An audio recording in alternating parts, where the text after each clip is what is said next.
रात का समय था। अंधेरी सड़क पर सिर्फ हल्की हल्की ठंडी हवा बह रही थी। चारों ओर घना जंगल, जिसमें पेड़ ऐसे खड़े थे कि मानो किसी रहस्य को छुपा रहे हों।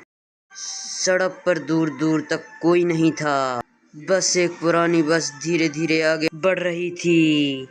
बस पर गिने चुने यात्री बैठे हुए थे। सामने की सीट पर मोहन बैठा हुआ था, जो अपने गांव लौट रहा था। बस चालक की आंखें नींद से भरी हुई थी।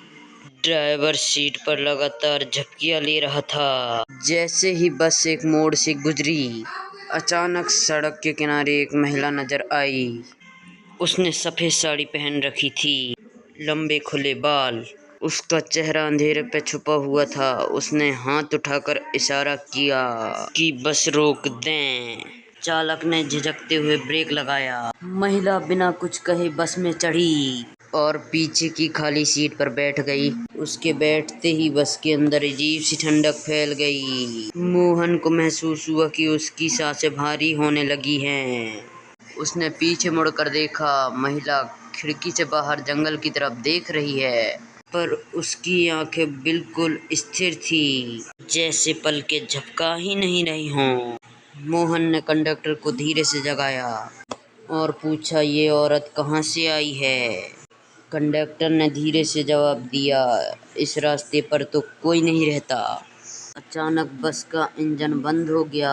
चालक ने कई बार बस स्टार्ट करने की कोशिश की, लेकिन बस किसी जैसे अदृश्य ताकत ने रोक दी हो।